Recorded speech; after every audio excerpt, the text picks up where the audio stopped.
as we have learned, we usually train the model on GPUs, and but training the model on a distributed GPU could enhance it further. So the idea is we have to go and train the model on the distributed clustered node, and Xscale is a library which is being developed, which works with majority of deep learning platforms like TensorFlow, PyTorch, and this library could be deployed on the distributed cluster, and it makes use of OpenMPI message passing interface to enhance the overall training of the machine learning model or deep learning model.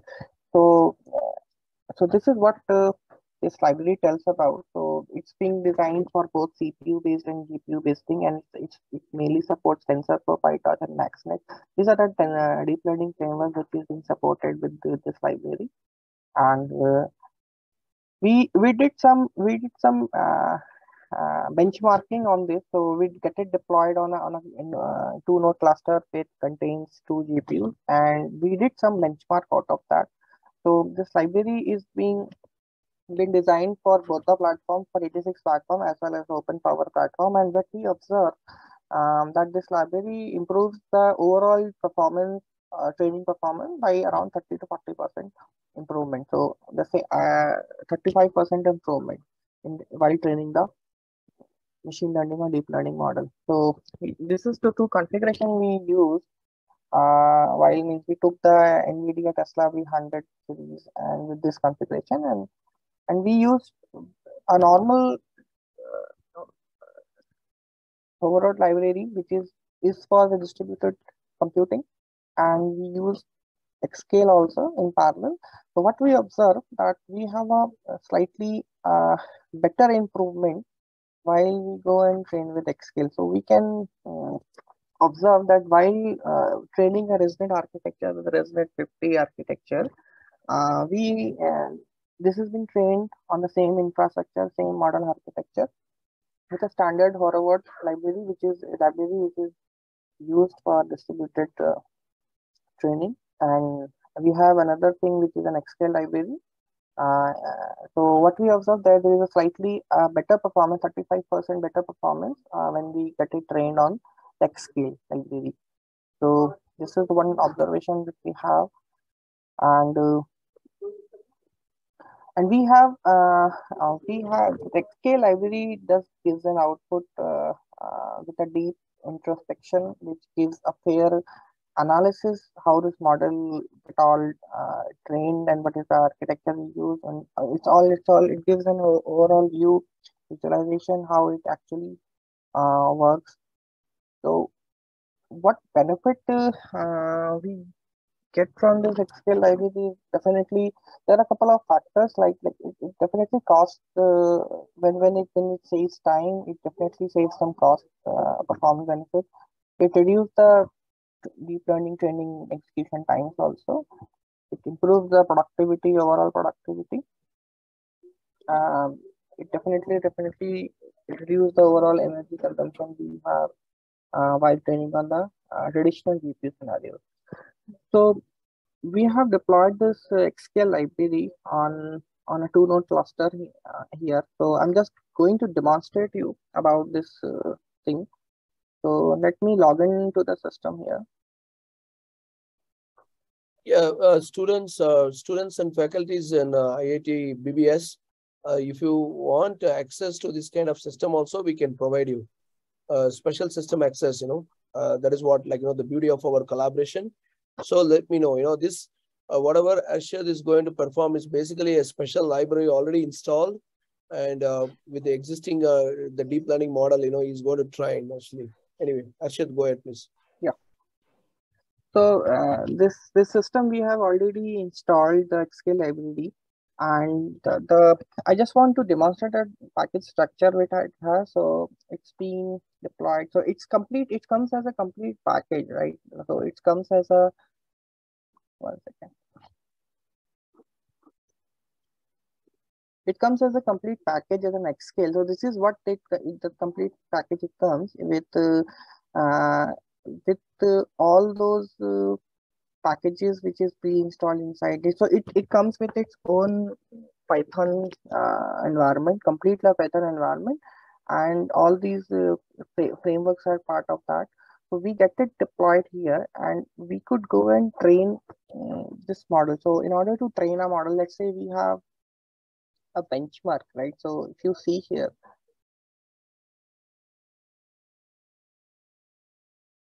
let me find that.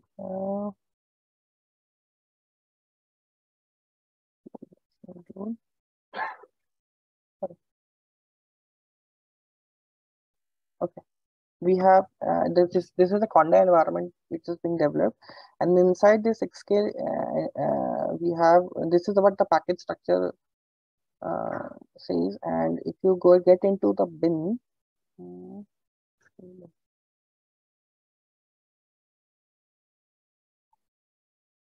so you can see this library includes all the supporting libraries inside it. So it's not like we have to, it's all bundled together in this library, and they are being each supported with each other. In order to run any benchmark, we just have to correct.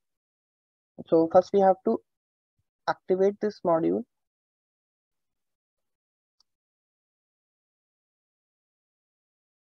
So first we have to activate this module.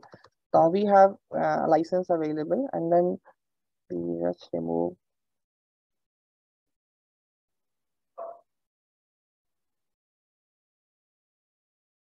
Okay. So it go and starts training. So what it does, I'll just show you.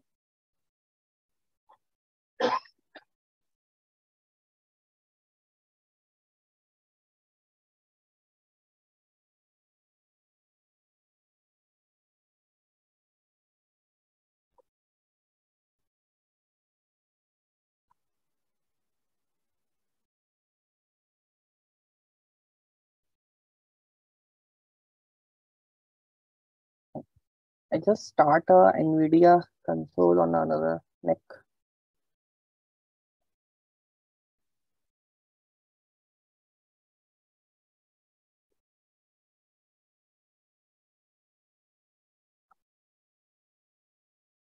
I just start monitoring the GPU, and at the other end, what we have, what I'm trying to do, I'm trying to train. So what it runs, so how it works, like we have an xscale library, and which is when which is executable, it is given. So this is what, which is the exact executable to run it, and this is how many nodes or how many GPUs we do have to use this the library for. So we have currently two GPUs over the system. We have two GPUs, the Tesla V100 and Tesla V100, and then it do has its own environment which is of scale install mini conda. It do have its own Python environment which is a conda environment which is available, and we do run PyTorch model which is ResNet 50 architecture, and we get its training, right? So just so once I go and start this model here, it go and start the training, and you can observe that it start utilizing this GPU, correct? So so it goes and trains the overall the model which right now, and it goes and utilizes both the GPUs, which is a part of a cluster, correct? So and and in the same model, if you go and run on a typical uh, node cluster without xscale, definitely it takes around 40% more time as compared to this. But this is what our analysis found out of this library. Hello, Arshad. Yeah. There is some problem I think display we are not able to see because I think the screen is stuck. No, it is paused. Why? Sorry. So after password, we see a pause. Now you can see, right? Now it's okay. Okay, fine. So I'm just repeating it. So what we have done, so when we go and so this Xscale is a complete package which comes as a bundle. So we get this Xscale deployed on a system with a 2-node cluster. Now, this is what this executable is. It's installed inside an opt Xscale AI and Xscale AI run. NP parameters tells how many clusters, how many nodes, or how many GPUs are there in a cluster. So these we are training it on 2 GPUs. So here, what we have done, we have a system with 2 GPUs here with the V100 series, and we took a watch of it. So we give the parameters as 2 GPUs, and Xscale has its own environment. We have created an environment which is a Python. So it's not like we have to. It's a complete bundle, right? So we have it go and creates its own environment inside it, and we use the Python, which is its own environment, and we just go and execute it some benchmark. So once we execute it, once we execute it, it starts training the model. It starts training the model, and we could see that it start utilizing the GPU in a cluster, right? So it start utilizing the GPU in a cluster. So it go and start number one. If we have a batch size of 120 at Disney 50 architecture, and this is what iteration is done 564 images per second per GPU, right? So it uses the MPI message passing interface to perform this operation in a cluster, and we could see that it utilizes the GPU. So the same thing we did with the traditional way of training the model with standard override library. So it takes 40% more time as compared to Xscale. So Xscale is what we observe. It's going to be a boon for training any machine learning or deep learning model in a cluster. That would definitely enhance the speed, saves the time, and overall performance of the model using this Xscale library. Correct. So this is what this Xscale is talking about. So if you look at the documentation, so you can see that we have different benchmarks available, right? So a comparison of performance of training resident 50 architecture on ImageNet dataset. We have taken ImageNet datasets.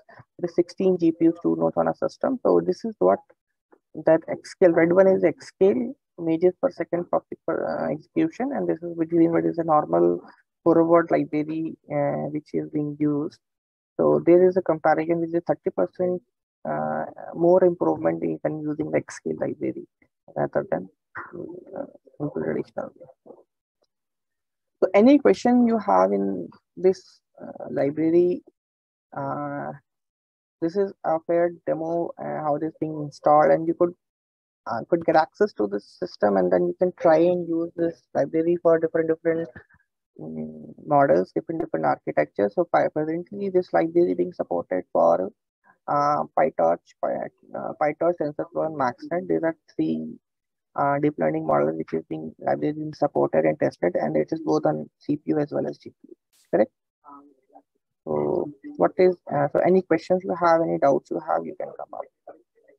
Yeah, especially this library originally developed by Ohio State University team, and now they formed a startup called Xscale. Through that, they are basically enabling many people in the world. This runs on, many supercomputers also to reduce, the training time and application, execution time and all the stuff. So it's a extra effort, if you guys like, you are using some CPU or a GPU resources on a cloud, definitely, you need to pay more money for usage, right? Instead, you can use this kind of libraries to reduce the training time and maybe save a lot of money. Correct. So, Arshad, one question is how the input is supplied? Is coded in which language? So I tell you. So overall input is supplied. There is no change in implementation and using this. So one thing I would like to highlight if you talk about implementation, this is a library which works at the hardware level, at the hardware level, at the framework level. So your code would be same as you for any deep learning training model, any deep learning code, what you write for the traditional GPUs, the same way it has to be done in that case also. Just only thing, it this library get integrated with your CUDA environment with GPUs and get it execution. So ideally, if you talk me about any change in the development process, so there is no change in the development process. It will be the same as it is. The only thing, it will go and enhance the execution at the hardware level, not at the software level. So it would be a kind of a seamless process, correct? So if you talk about any training an ImageNet model or ResNet 50 architecture, then the way you supply data through a directory and feed it to the network, it would be the same way. Just you need to use the overall library, which is for distributed computing, and rest of the things would be, so at the code level there is no change or no implementation change in that scenario. That is what I would say. You got the answer? Yeah. And also we can provide access to these kind of libraries, the setup, similar setup for students projects. Right. That's an open collaboration, which I am actually trying to make it here. And let us know, Professor Manoranjan, anybody wants to get access and, do some programs, on top of this library. All right. I think. Yeah, one or two people, can, if they come forward, definitely we'll help them out. Okay, thank you. And I will let you know after I talk to students. Yeah. Any other questions, team, for Arshad? Any question?